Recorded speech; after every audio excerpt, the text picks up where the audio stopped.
बिस्मिल्लाहिर्रहमानिर्रहीम। अस्सलामु अलैकुम वरहमतुल्लाहि वबरकातुहू। उम्मीद है आप सब खैर से होंगे।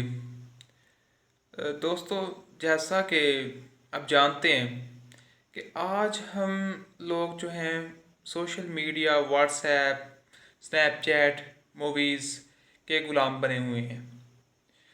तो हम अपनी फ़िज़ीक के ऊपर अपने ऊपर काम नहीं कर रहे। होता ये है कि जब हम पहुंचते हैं 18 से अबव एज में, तो जब हम जाते हैं पीएमए के लिए या किसी और टेस्ट के लिए, फॉर एग्ज़ाम्पल अगर आप एफए करते हैं, फिर बीए वगैरह कर लेते हैं या बीएससी करते हैं, उसके बाद आप चाहते हैं कि आप कोई टेस्ट वगैरह दें, कोई सब इंस्पेक्टर के लिए या कोई और टेस्ट वगैरह होते हैं जिनमें आपकी फ़िज़ीक का होना बहुत ज़रूरी है, जिनमें चेस्ट वगैरह मेजर की जाती है, हाइट मेजर की जाती है आपकी। तो वहाँ पे फिर स्टूडेंट नाकाम हो जाते हैं। अभी कल की बात है कि मेरी एक दोस्त से बात हो रही इसी टॉपिक के ऊपर। तो उसने बताया कि मैंने इनिशियल टेस्ट वगैरह क्लियर कर लिए। तो जब मैं पहुंचा फिज़िकल टेस्ट के लिए, तो उन्होंने मेरी चेस्ट मापी। तो रिक्वायरमेंट थी 13 की, तो वो मेरी 30 थी। तो उन्होंने मुझे यहाँ से निकाल दिया। तो किसी को वेट का मसला आ रहा है, किसी को हाइट का मसला आ रहा है, किसी को चेस्ट का मसला आ रहा है। तो ये चीज़ें हम इजीली कंट्रोल कर सकते हैं। चेस्ट बढ़ाना कोई ज़्यादा मसला नहीं है। आप रोज़ाना एक्सरसाइज करें, पुशअप वगैरह लगाएं, तो इससे चेस्ट बढ़ जाती है। और साथ थोड़ा डाइट का ख्याल रखा जाए तो दूसरी चीज़ के बहुत से जो लोग होते हैं उनका जो वेट है, किसी का तो बहुत कम होता है तो किसी का बहुत हाई होता है। जितना चाहिए होता है, कम से कम बंदे का वेट जो है वो इतना होना चाहिए जो कि बॉडी मास इंडेक्स की रेंज में आए। For example which is normal जो है वो 18.5 से 25 तक है, तो इसके दरमियान जो आना चाहिए वेट। तो बहुत से लोगों को ये पता नहीं होगा कि कैसे कैलकुलेट करते हैं बॉडी मास इंडेक्स। तो बता देता हूँ कि इसका सिंपल सा फार्मूला है।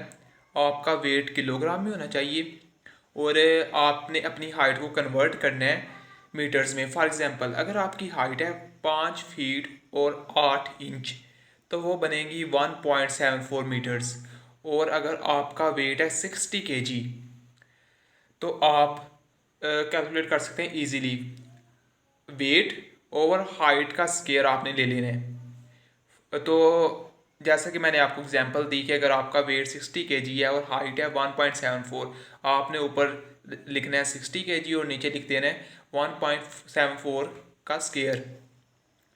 तो जब ये कैलकुलेट करेंगे तो वो आ जाएगा 19.8, अराउंड अबाउट 20 के आएगा। तो ये आएगा नॉर्मल रेंज में। तो आपका जो है नॉर्मल रेंज में बॉडी मास इंडेक्स होना चाहिए। आप किसी भी सर्विस के लिए ये कोई टेस्ट देंगे जिसमें आपकी फ़िज़ीक ज़रूरी है, तो इसमें बॉडी मास इंडेक्स को ज़रूर काउंट किया जाएगा। फॉर एग्जांपल आप पीएमए के लिए जाते हैं तो वहाँ पे भी यही लागू किया जाता है, बॉडी मास इंडेक्स का रूल। और ये बहुत ज़रूरी है ये यार। अगर आपने कोई भी टेस्ट नहीं देना, आप नहीं जाना चाहते इन फोर्सेस में, ये वो जिनमें ये बॉडी मास इंडेक्स वगैरह या वेट वगैरह काउंट किया जाता है, तो फिर भी एक हेल्दी लाइफ गुजारने के लिए आपको अपने चेक एंड बैलेंस रखना पड़ेगा। ये ना हो अगर आप खाई जा रहे हैं, खाई जा रहे हैं, रेस्ट नहीं कर रहे, खाई जा रहे हैं, मतलब खाने में वक्फा नहीं लेके आ रहे, और कह रहे हैं जी वेट बढ़ रहा है। वेट तो बढ़ेगा खुद ब खुद। और दूसरी बात जो मैं आपसे करना चाहूँगा वो ये है कि हमारे अंदर ना सब्र नहीं है, सब्र की बहुत ज़्यादा कमी हो चुकी है। तो हमें अपने अंदर ज़्यादा सब्र पैदा करना चाहिए। कोई भी काम हो तो हम छोटी छोटी बातों पे घर में लड़ना शुरू कर देते हैं, इवन के दोस्तों के साथ भी। तो जिसकी वजह से बहुत से मसाइल पैदा होते हैं। तो हमें ज़रा खुद पे भी कंट्रोल करना चाहिए। और जैसा मैंने खुद पहले बात की कि फोर्सेस के हवाले से सब इंस्पेक्टर ये वो पीएमए वगैरह, जीडी पायलट, तो एक दोस्त था, तो उसका वेट बहुत कम, सब इनिशियल टेस्ट भी क्लियर किया, जहीन था, इंटेलिजेंट था, सब क्लियर किया, लेकिन जब वेट मापा गया तो वेट कम, उसका बॉडी मास इंडेक्स ही नॉर्मल नहीं आया, तो यहाँ से उसे रिजेक्ट कर दिया गया। और यहाँ पे बहुत से लोग कहते हैं जी किस्मत, ठीक है यार मानते हैं, लेकिन अपनी कोशिश भी तो होती है, इन चीज़ों को तो हम खुद कर सकते हैं। अगर आपका वेट कम है तो आप कैलोरी इनटेक अपना ज़्यादा करते, मीन्स कि आप ज़्यादा खाएं, रेस्ट करें, तो आपका वेट बढ़ जाएगा ऑटोमेटिकली। और हेल्थी लाइफस्टाइल अपनाएं, और जिनका वेट ज़्यादा है वो कम कैलोरी इनटेक लें तो उनका वेट कम हो जाएगा।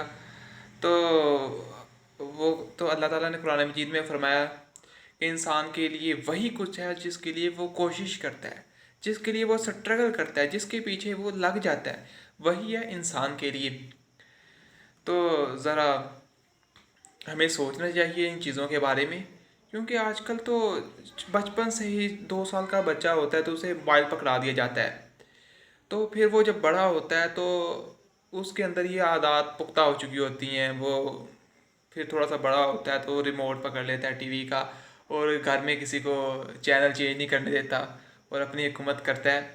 उसके बाद मोबाइल, व्हाट्सएप, फेसबुक, यही कुछ चलता जाता है, मूवीज़ देखता है, और कोई ख्याल नहीं है फिज़ीक का अपनी। तो ज़रा हमें इस चीज़ के ऊपर भी देखना चाहिए, और सेहतमंद दिमाग सेहतमंद जिस्म में ही होता है। ओके, थैंक्स फॉर वाचिंग, अपना ख्याल रखिएगा, अल्लाह हाफिज़। और इस वीडियो को शेयर ज़रूर कीजिएगा, शायद कि किसी के दिल में उतर जाए मेरी बात।